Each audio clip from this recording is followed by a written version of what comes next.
کہتے ہیں روزانہ الجزائر کے ایئرپورٹ پہ لوگ رائمنڈ آ رہے ہیں، رائمنڈ سے جا رہے ہیں روزانہ لوگ، ایک کم از کم ایک آدمی کیوں نہ ہو، لیکن روزانہ الجزائر کے ایئرپورٹ پہ وہ آدمی اندر ملک میں داخل ہو رہا ہے کہ ابھی رائمنڈ سے جا رہا ہے الحمدللہ روزانہ کے اعتبار سے. الحمدللہ. وهذا بفضل الله عز وجل وبسبب جهد جماعتكم الباكستان الذين أتوا إلى الجزائر أقدام ما شاء الله منذ السبعينات. السبعينات جماعة الأقدام ما شاء الله من مختلف مناطق. هذا حبيب نجار. لا حبيب الحق مردان. لا حبيب الذي التقيته في مركز، هذا محبوب علي. محبوب علي عند كتاب، هو عنده كتاب وخرج سنة من المغرب الجزائر تونس، جعل كتاب عندي بعد هو أهدى لي كتاب. طيب بالأردوية. هذا طارق سفره. طيب هذا ما شاء الله هو من كبار المهندسين. هذا مهندس كبير. یہاں کا بہت بڑا انجینئر ہے، آپ کے اسلام آباد پنڈی کا. ان کے پاس آیا تھا تو کہتے ہیں کہ بھائی جو میں آپ کو سنا رہا ہوں نا کہ ہمارا روزانہ جماعتیں آتی ہیں، خدا کے بندو یہ تم سب پاکستانیوں کا کمال ہے کہ تمہاری 70 کی دہائیوں میں کہ ہمارے ملکوں میں تبلیغ کو کوئی نہیں جانتا تھا، 70 کی دہائیوں میں آپ کی جماعتیں پاکستان سے پھری الجزائر کے صحراؤں میں، ان کے ملک کے پہاڑوں میں، ان کے روڈ راستوں پر. تو وہ عرب جو وہاں آپ کی جماعتوں کو دیکھ کر مسجدوں میں نہیں ٹھہراتے تھے اور جماعتوں کو دھکے لگتے تھے، اور کتنے پاکستانی آپ کے پاکستان یہیں آپ کے پاکستان کے شہری رہنے والوں کی قبریں ہمارے ملکوں میں بنی. لیکن آج جو سب کچھ نظر آ رہا ہے کہ سب کچھ آپ حضرات کی برکت سے. ہمارے تواضع کی بات ہے کہ ہم کہاں اللہ نے کام لیا، ہمارے دنیا کے اندر اللہ نے مرکز بنایا، اللہ نے پوری دنیا ہمارے کام کو پہنچایا. سیدھی سی بات ہے. خرجنا في الصحراء يعني في على الأقدام، فوصلنا المدينة ما شاء الله تكلمنا معهم قال نفس الكلام، أتى جماعة من باكستان نفس هذا الكلام تكلموا معه. متى هذه الجماعة أتت إلى الصحراء الجزائر؟ سنة 64. كما مولانا من ملطان، هو توفي رحمة الله عليه، ممكن تعرفه، مولانا عبد الحليم. نعم من ملطان يا بيضاء مسكين. سمعت اسمه عبد الحليم. نعم من ملطان. کہتے ہیں ہم الجزائر کا صحرا کافی ملکوں میں لگتا ہے کہ ایک دفعہ کیا ہوا، ہم صحراؤں کے اندر چلتے گئے کا عجیب بات یہ ہے کہ صحراؤں کے اندر ہم نے ایک گاؤں کو دیکھا، کافی عرصہ سفر کیا. ہم جب پہنچے تو وہاں تبلیغ کو لوگ جانتے ہیں. ہم ہو گئے بڑے حیران، ہمیں خدا کے بندے تمہارے پاس. انہوں نے کہا یہاں اس صحراؤں کے اندر الجزائر کے صحراؤں میں پاکستان سے 1964 میں جماعت آئی تھی. 1964 میں جماعت آئی تھی اور ان کو نام بھی یاد تھا، مولا عبد الحلیم صاحب ملتان کے. انہوں نے ملتان کو نہیں دیکھا تو ملتان کا پاکستان میں ایک شہر ہے ملتان کا، وہاں کی ایک جماعت آئی تھی. مولا عبد الحلیم صاحب تھے، اب تو فوت ہو گئے. تو کہہ رہے وہ جماعت آئی تھی تو کہا میں اپنے ملک میں رہنے والا باشندہ میں بڑا حیران ہوا کہ مجھے بھی نہیں پتا ان کی عمر ماشاءاللہ پتنی کتنی ہوگی، بڑی عمر ان کی.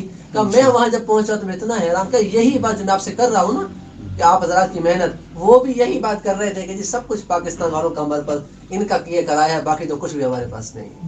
اس لیے ہم عزم کریں. أظن في لاهور كان واحد في النصرة معنا، هو ذاهب بجماعة مسافرة إلى أمريكا، فإذا به بنته الشيخ عبد الحليم. بنته زوجته مع سهره وقد توفي مع سهره. عندما تذكرت فقال عبد الحليم قال هذا سهري، هذه بنته.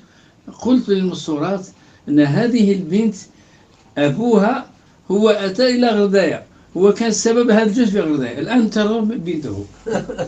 اچھی کہتے ہیں میں ایک دفعہ مستورات کی جماعت میں آیا پاکستان اپنی بیوی کے ساتھ. تو کہا جب ہم وہاں سے واپس گئے تو ہم جہاز میں بیٹھے ہوئے تھے. تو کہا میں نے ایک پاکستانی کو دیکھا، میں اس سے گپ شپ لگائی. میں کہا کہاں گئے؟ کہ جی میں تو فلاں شہر ملتان کا ہوں. میں کہا بات کرتے کرتے میں نے کہا یہ جو شیخ ایک عالم گزرا ہے مولانا عبد الحلیم صاحب، ایک عالم گزرا ہے ملتان کے شہر میں. تو میں نے ایسے پوچھا اس سے، تو میں نے کہا کہ وہ ہمارے پاس 1964 کی دہائیوں میں الجزائر کے اندر آیا تھا، اس نے بڑا وہاں تہلکہ مچایا، بڑا کام کو اٹھایا اس میں. آپ وہ ہنسنے لگا. اس نے کہا جی میرا سسر تھا. اچھا یہ جو عورت بیٹھی ہے اس کی بیٹی ہے. تو کہا کہ جب میں نے اپنی بیٹی تو میں نے اپنی بیوی سے کہا یہ اس آدمی کی بیٹی ہے جس کے ذریعے سے اللہ نے ہمیں ہدایت دی. آج دیکھنا ہے کسی بیٹی کو دیکھ لو. تو ہم نے کہاں جا رہے ہیں؟ انہوں نے کہا امریکہ جا رہے ہیں. کسی نے پتہ نہیں کوئی وہاں جو بھی کم تھا تو کہا ماشاء اللہ باشارہ. تو کہا میں نے اپنی بیوی سے کہا, وہ پردے میں ان کی جو بیوی تھی, تو کہا میں نے اپنی بیوی سے کہا کہ اگر دیکھنا ہے اس آدمی کی بیٹی کو کہ جس کے ذریعے سے اللہ نے تمہیں بھی ہدایت, تو پاکستان میں جس کی وجہ سے وہ یہ بیٹی اس کی دیکھ لو اس کو چلا جائے. کہ کتنے ایسے لوگ ہیں جو چل کر گئے اور انہوں نے وہ گناہ ان سے ہو گیا جس گناہ کی وجہ سے خدا نے ان سے ایمان چھین لیا. کہ بتاؤ ٹانگوں والا اسے ٹانگ نے اسے مروا دیا, ایسے ہی ہے نا. تو شیخ فرما رہے اسے اللہ کی تقدیر میں ہم راضی ہیں, جو مقدر میں ہم اللہ سے راضی ہیں. یہ فرما رہے ہمارا یہ امتحان ہے بس. فيها الخير كبير جدا ولكن لا يرى بالعين. یعنی اس بیماری میں کتنی خیر ہے آپ کو پتہ نہیں ہے. اتنی بڑی خیر ہے چھپی اس بیماری. کیوں کہ ہو سکتا ہے جنت میں آپ کے وہ درجات ہوں, اگر آپ ٹھیک ہوتے آپ ان کو نہ پا سکتے تھے. آپ بیماری میں جہاں صبر کر رہے ہیں اللہ نے آپ کو وہاں پہنچا دیا. والله يعلم وانتم لا تعلمون. اللہ جانتا ہے تمہیں کچھ پتہ نہیں. اللہ فرماتے ہیں لهذا نحن نتذاكر حتى نحيي عاطفة التبليغ, عاطفة ذكر الله, يعني التعريف بالله سبحانه وتعالى في مرضنا الذي يأتي عندي الآن ما شاء الله دعوة كان صحيح ويزور الناس, يجعل الدعوة يتكلم. الآن هو مريض الناس تزوره, نفس العمل ما تغير. فرما رہے ہیں کہ اللہ نے آپ کو بڑا موقع دیا ہے. جو آپ کے پاس پوچھنے آئے نا آپ کس سے, آپ اس کو اللہ کے دین کی دعوت دو. کہ ہمیں تو آپ کے پاس چل کے آنا پڑا نا, آپ بیٹھے بیٹھے اتنی ساری کمائی کر سکتے ہو. کوئی آپ سے آئے اسے کو بیٹھ جائے میرے پاس اور اللہ اس کے رسول کی بات سنو, اسے اللہ کو بولو, اللہ کے رسول صلی اللہ علیہ وسلم کی تعریف کرو, اللہ آپ کو کہاں سے کہاں پہنچا دے گا. الله عز وجل يرضى. لا الذي يأتي ما مرضك مرض كذا كذا كذا مشكل, ولكن نحن لا, الذي يأتي دعوة. حتى الذي يأتي يتحير, الله أكبر, يأخذ الأمل من المريض. هناك عندنا كان مريض توفي رحمة الله عليه, هو مريض جدا, فقط رأسه هكذا خلي جسد فقط بعد حديث, ولكن نذهب عنده فرحان, الله تقدير الله يعني عجيب جدا, فيه بركة. لهذا نحن كيف كلنا عمال, مريض عامل, صحيح عامل, الغني عامل, فقير عامل, كلنا عمال. عندنا كتاب كنز العمال, هذا كله عمال. أما الآخرون الذين يجرون في الدنيا هذا ليسوا عمال, هون يلعبون. فرما رہے ہیں کہ ہم تو دنیا میں کمائی کرنے کے لیے آئے ہیں, چند روزہ زندگی ہے, کمائی کر لیں, موت تو کچھ پتہ نہیں ہے. کہہ رہے ہیں اللہ نے آپ کو موقع پتہ ہے کیا دیا ہے. آپ کے پاس لوگ آئے کہیں گے او ہو پاؤں سوج گیا, او یار اے بھی سوج گیا, اے بڑا ہے چھوٹا ہے, آپ کو پریشان کر دیں گے. اس سے پہلے کہ وہ اس پہ تبصرہ کرنا, آپ کو بیٹھ جا, سب اللہ کی تقدیر ہے, اللہ کو راضی کرتے ہیں, راضی کرے گا کامیاب ہوگا. کہ آپ کے پاس جو پاؤں جن کی ٹانگیں ٹھیک ہیں ان کے دل مردہ ہیں, جب آپ کے پاس آئیں یہاں سے آپ ان کے دلوں کو زندہ کر دو اللہ کی بات سنا کر. ہر ایک حیران ہو جائے گا وہ بابا چل نہیں سکتا لیکن کتنا خوش ہے. تو کہہ رہے ہیں کہ ہمارے پاس ایک بزرگ تھے ان کے ملک میں, کہ ان کا صرف یہ دھڑ کام کرتا تھا, باقی بالکل ڈاکٹر نے کہا پتہ نہیں کیسے زندہ ہو رہا ہے. کہ جو بھی ان کے پاس جاتا تھا وہ اتنا حیران ہوتا تھا, یار اس بابے نو دیکھو, اس کو اتنی خوشی ہے, مرنے کی اتنی خوشی ہے. وہ کہتا ہے یار چھوڑ میری صحت کو, میں ٹھیک ہوں, تم اللہ کو راضی کرو. کہ وہ اتنا دعوت جو آتا تھا اس سے دین کی بات کرتا تھا. وہ شیخ عمران ابن حسین رضی اللہ تعالیٰ عنہ 28 سال بستر پہ پڑے رہے. کتنے سال؟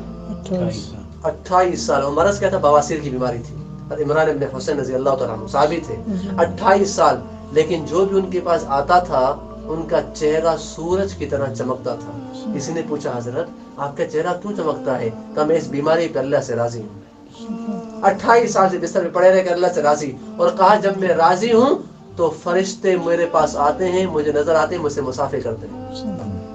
تو بیمار میں ہم اللہ سے راضی ہو جائیں, اور خوب جو آپ کے پاس ہے اس کو خوب دعوت دیں انشاءاللہ.